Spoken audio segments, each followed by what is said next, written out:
Ladies and gentlemen, we've got a lot of news in regards to injury situation coming up for you as we are slowly progressing towards that big fixture, Chelsea versus Arsenal, that's coming up. Live streams are going to be back as well, so do look out for that. So it's going to be exciting times. We're going to connect again.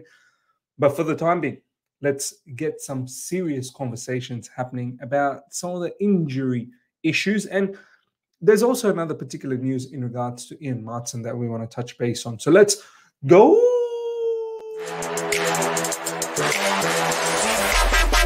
All right. Here we go, back again on the other side of the coin.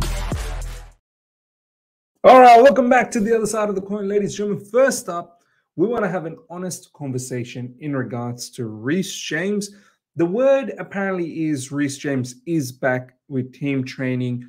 The news that Nathan Gissing provided, 24 hours ago, stating that 10 days ago, Reece James had an injury and he's been out from team training for about 10 days, which I still think is true. A lot of people are mocking Nathan Gissing about that, but I think that might still be true.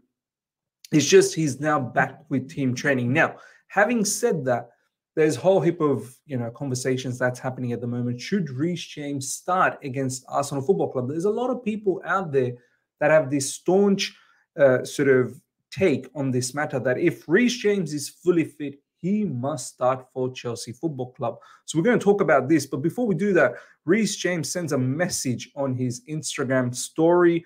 The message goes something like this: thanks to the people that were patient with me. So that might be off the back of some of the things he might have seen on social media, off the back of Nathan Gissing's tweet that was out that he was, he had a bit of an injury setback, which put him away for 10 days where he trained on his own. And then there might have been a bit of backlash, obviously, off the back of that. And, look, these footballers at times, they need to understand as well, like especially Reece James, he's been so injury prone. He needs to understand that any sort of news about his injury that is out in the public, it's going to get some form of backlash, of course, because this player is always injured. He's barely played any football for us over the since he's joined Chelsea Football Club. Do you know what I mean? Like, he's missed a lot of football. So, look, this is fine. He's come out with a particular message saying that thanks to all the people that were patient with me, no problems. But this is what I want to say. We, as a football club, we need to be very careful and very delicate with Reece James. Even if he's fully fit, and I think he probably might be, right? I don't want him to start. There is absolutely no reason for Reece James to come back and start for Chelsea against Arsenal, which is going to be a high intensity. It's going to be it's a big occasion. Do you know what I mean? Like, we're going through a bit of a good time in terms of our form. We've won 3 in a row. We're going through a great momentum at the moment. Arsenal, obviously, they want to make sure that they keep the pressure on up top in the Premier League table and not allow Man City to get away. This fixture at Stamford Bridge, it's going to be a fiery one. Do you know what I mean? So I don't need Reece James to play immediately. He hasn't played football this season that much, to be honest. So for him to be out from playing and then all of a sudden come straight back into the team and potentially get injured again, I don't need that. It's time we are smart with Reece James.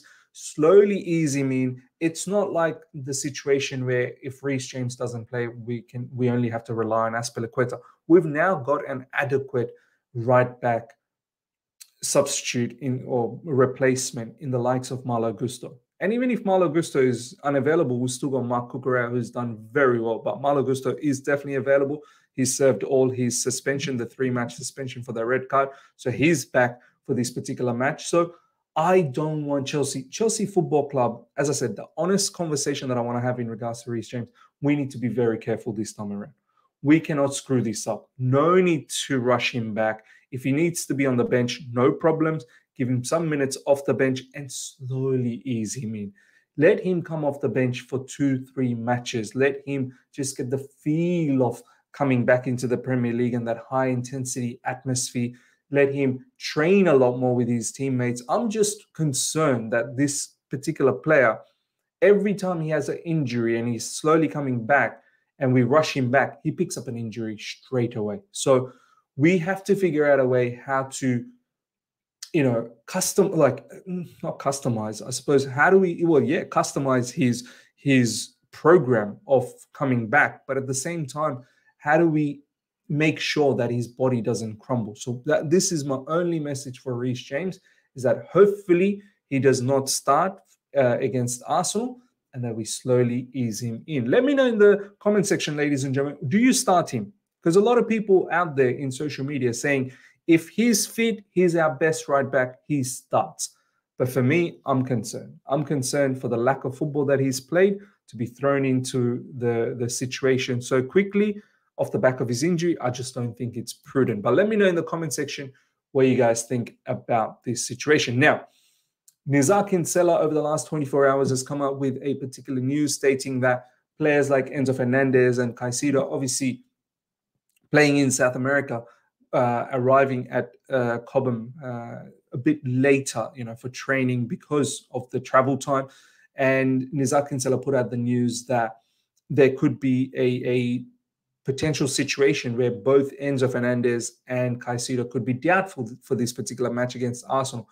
And I commented straight away on that particular post saying, there is no way, there is absolutely no way Enzo Fernandez and Caicedo are going to be doubtful for this particular fixture. For me, this is far too big of an occasion for these two players to miss out. Completely understand the travel time and arriving a bit later with the match just around the corner on Saturday afternoon, I believe, UK time. There is no way Pochettino is going to start without Enzo Fernandez and or Caicedo and have them come off the bench. Absolutely no way.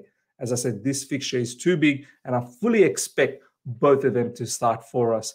As I said, I get it that they could be jet lagged, they could be a bit tired from traveling, but find ways, find ways. The good thing is, ladies and gentlemen, Enzo Fernandez has trained, so this is the latest. These are some of the latest pictures. As you can see, there's a whole heap of other pictures of other players training. The one thing people are a bit weary about this training situation at the moment is that Caicedo's pictures have not been noticed as yet. But look, I'm not worried. I'm not worried. Just because I haven't seen his pictures in training, that doesn't mean this guy is, injured or he's incapable of starting this weekend. He might just take it a bit easy. Probably might have done some, basic on his own training. There is still, one day before the Saturday match, so we could potentially still see Caicedo in tomorrow's training. But good to see Enzo Fernandez in the training ground, and I fully expect Enzo Fernandez to start, and I also expect Caicedo to start, because if any of them are missing, I know Gallagher is a definite shoo-in in this particular lineup, but I do still need Enzo and Caicedo. If one of them is missing, it could be trouble for us against Arsenal's midfield, which is a very, very strong midfield of potentially Declan Rice, Martin Odegaard.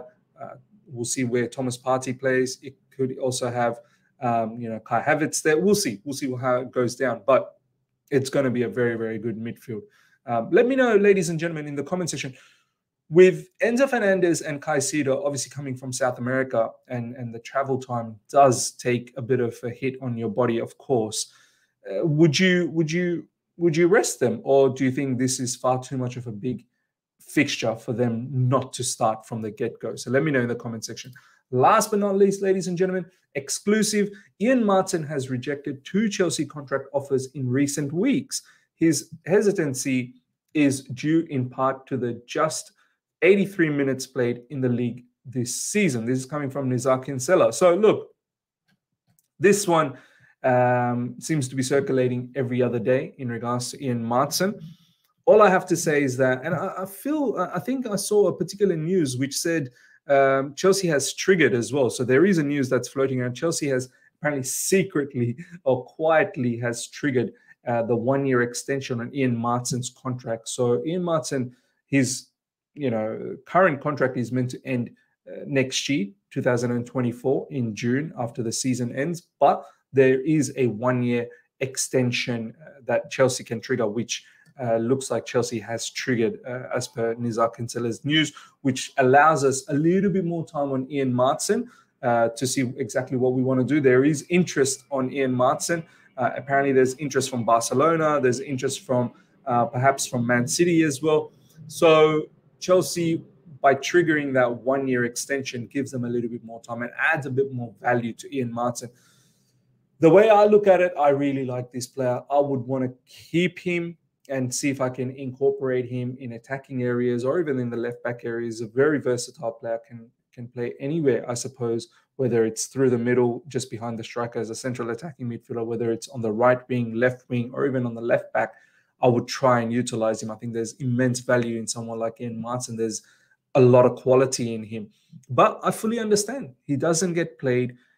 He's only played 83 minutes so far in this league season. So he does have to think about his future as well. I feel Pochettino likes him, but at the same time, you know, if you look at our circumstance, we don't play too many matches, generally one a week. And based on that and the attacking players that we already have, Ian Marson simply not going to get any opportunities. So I fully expect by the January window, when it comes around, Ian Marson, from his own perspective, should look to leave. But by triggering that one-year extension, Chelsea makes sure that they've secured the value of Ian Marson, and we're not going to get done by a free transfer or something of a less value in terms of transfer funds. So hopefully we're going to get a decent amount of money for Ian Marson. At least I'm expecting at least in excess of 25 million. You know, if we can get somewhere around 30 million pounds for Ian Marson's sale, I'll be absolutely happy with that. But ladies and gentlemen, let me know how you feel about Ian Marson. Do you want to see him feature a little bit more? Or do you think it's just inevitable that he's most likely going to get sold? So yeah, that brings us to the end of this particular news segment, ladies and gentlemen. Hope you guys have enjoyed this. Smash the like button. If you're here for the first time, subscribe. Hit the bell notification as well.